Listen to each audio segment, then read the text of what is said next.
Hey there, it's Amanda here, jumping on live to do a quick video on dealing with paper clutter. Does your home have a paper jam? What I mean by that is if you're trying to declutter paper in your home at the moment and you're feeling completely stuck, you're not alone. Paper is probably one of the most challenging categories to deal with when it comes to decluttering. And this is something I've been working on with a client in the last week. So I thought I'd do a quick video that will hopefully help you begin the process and not feel so overwhelmed with it, because it really can be overwhelming.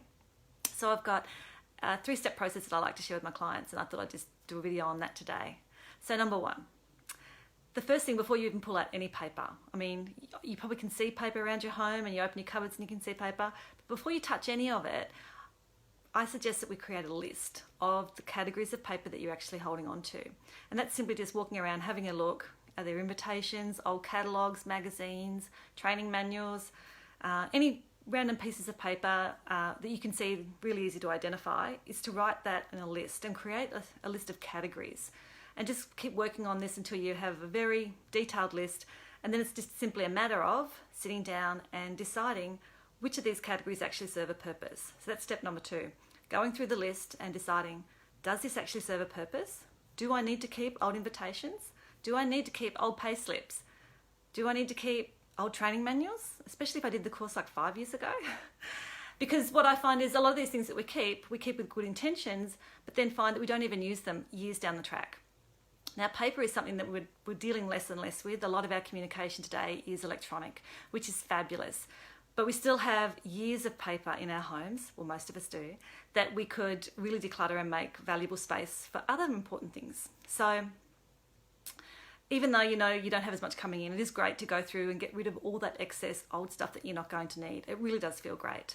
So once you've gone through your list and you've decided whether or not it serves a purpose, if you know it doesn't serve a purpose, that's great, because what happens then is when you actually start to work through the paper, you're not having to make the decisions one-on-one. You've already decided, I'm not going to keep any old bills, I'm not going to keep any old invitations, I'm not going to keep, and you can just dispose of those really quickly. It makes it faster, it makes it efficient, and far more joyful than actually having to think every time you pick up a piece of paper, am I going to keep this?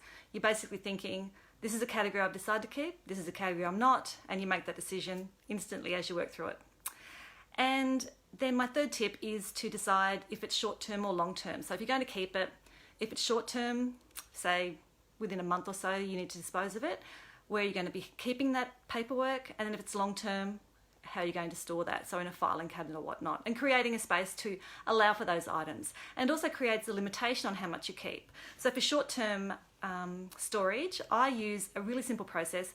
I don't use it so much these days because we don't have as much paper clutter, but I still have it in my pantry. Yes, it's in my pantry. And it's just one of these little folders with a gusset on the side.